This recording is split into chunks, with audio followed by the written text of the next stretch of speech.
tuning into Biz Mind Kids, the quarantine edition. My name is Nikki Watson, and I just want to let you know that our future is so bright. Why? You're about to see young scholars pour their heart out, want to know what does it take to be successful. They'll be interviewing today's business leaders to learn how to be tomorrow's business leaders. They will break down those communication barriers between different generations. Check them out.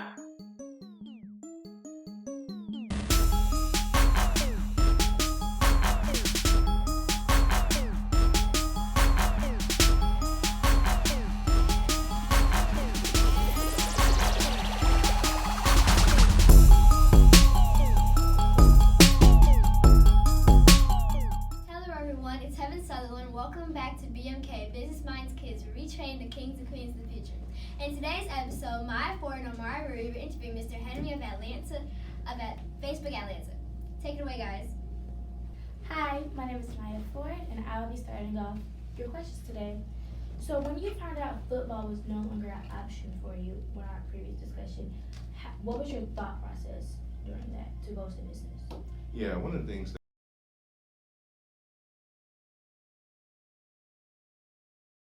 was I need to want to be realistic in regards to what my options are on the table.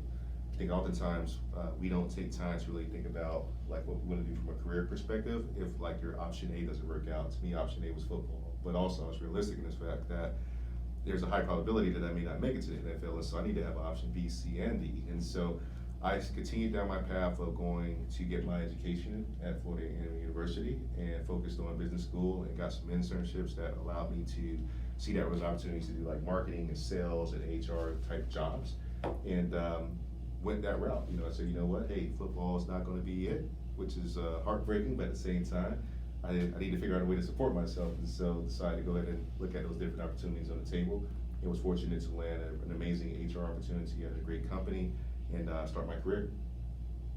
My question for you, I'm Omari Word, by the way.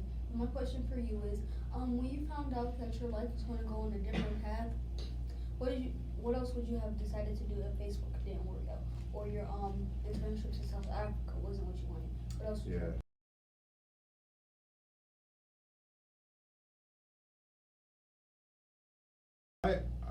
That's a really great question, and quite frankly, I always try to look at different ways to try to make my career choices like work out for me. I think that I did interview at several companies in regards to like different opportunities. So I had sales opportunities, marketing opportunities, HR opportunities in different companies. So I at least had several options on the table. I knew one of those was going to land.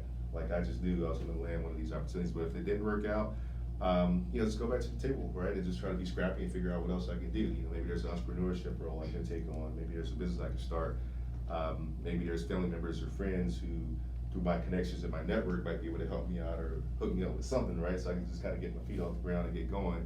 But I was always determined to try to land something through my education, and I was fortunate for things to work out. With being an African American man in the world and being in the HR field, what pressures do you go through, or do you feel like you go through every day?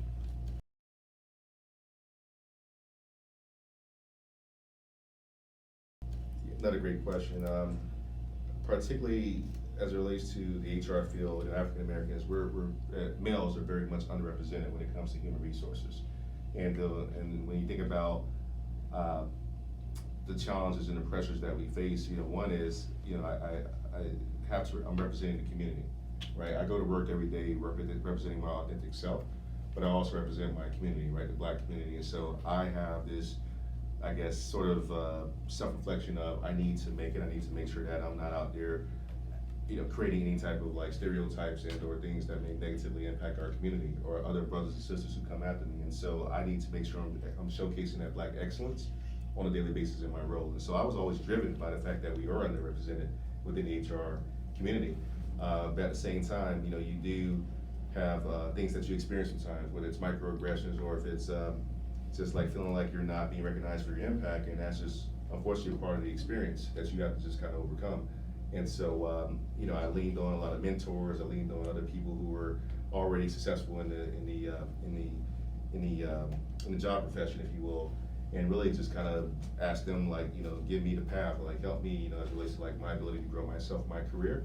And again, very fortunate I had some great people in my corner that I really kind of helped, that I leaned on to help me in regards to my career path. And so those pressures that I face today, they're really just like opportunities, and I just embrace them, and I find a way to always overcome them because I'm very determined and very eager to kind of prove anybody wrong, but also, again, representing myself, but also representing the community as well.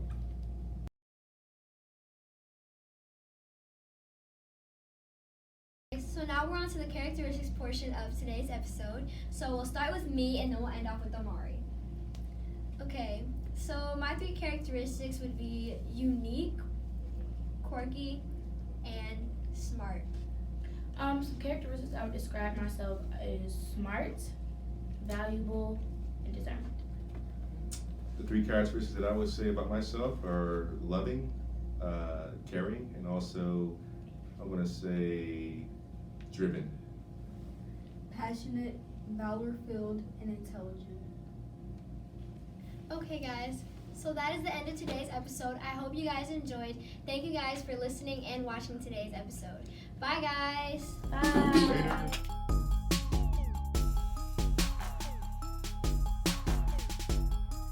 Thank you for watching Business Minds Kids, where we train the kings and queens of the future.